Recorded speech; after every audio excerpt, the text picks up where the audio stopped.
Meus irmãos, o Pai do Senhor, venho por meio desse vídeo aqui trazer uma reflexão sobre um assunto tão contemporâneo e tão atual que ocorre nos dias de hoje. Tá?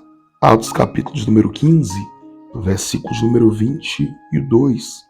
Então os apóstolos e os presbíteros, com toda a igreja, decidiram escolher alguns, e entre eles a enviá-los para Antioquia com Paulo e Barnabé. Escolheram Judas, chamado Barsabás, e Silas, dois líderes entre os irmãos. Perceba que aqui eles estavam em oração.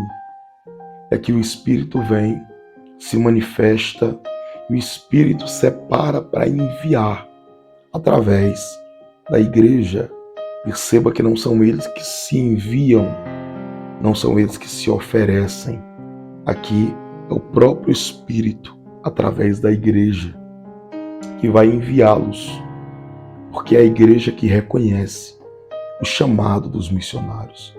É a igreja que reconhece o chamado daquele que é enviado. É a igreja que reconhece o ministério dado por Deus a cada um deles.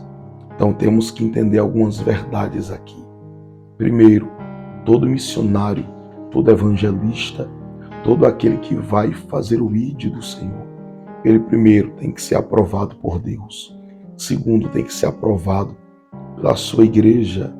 De contrapartida, nós vemos no livro de Jó, Deus fazendo uma reunião com seus anjos. Satanás se apresenta no meio deles. E a pergunta que Deus faz é: de onde vens? A resposta dele é a seguinte: de rodear a terra e passear por ela. Porém, ele não tem nenhum compromisso com os céus. Ele não tem nenhum compromisso com a liderança. Então temos que entender uma verdade. Todo aquele que não tem compromisso com os céus, todo aquele que não tem compromisso com a liderança, ele está exercendo, fazendo a mesma coisa que Satanás fez. Então, aqui dá-nos a entender que o seu ministério é o ministério de Satanás. Rodear a terra, passear por ela. Não adianta sair por aí viajando, se enviando, conhecendo todos os países, conhecendo todos os estados, conhecendo todas as cidades, todos os vilarejos, se você não tem compromisso com o céu, se você não tem compromisso com o seu pastor, se você não tem compromisso com a sua igreja, se você não está submisso ou debaixo de uma liderança. Quando foi a última vez que você participou de um culto de ceia, que você sentou para ouvir o seu pastor pregar? Então temos que entender uma verdade. Nem todo aquele que prega a palavra, ele é salvo pela palavra que ele prega. Muitas das vezes acontece o que de mais simples e popular que ocorre nos dias atuais. Existe um grande abismo, uma grande lacuna entre a pregação e o pregador, entre o sermão e o sermonário, aquele que prega e aquilo que se é pregado. Por quê?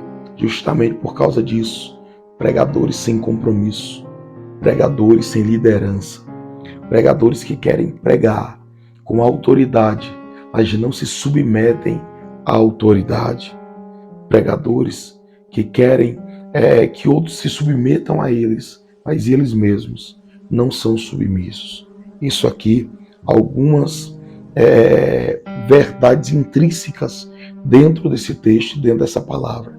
Quem envia é o Espírito, mas através da igreja. Se a igreja não confirma, se a igreja ela não vê a sua chamada, como que alguém lá fora vai poder enxergar e contemplar e aceitar aquilo que você prega? Se a tua igreja não te aceita, se a tua igreja ela não vê em ti a chamada, como é que lá fora vão enxergar? Primeiro é em casa, Jerusalém.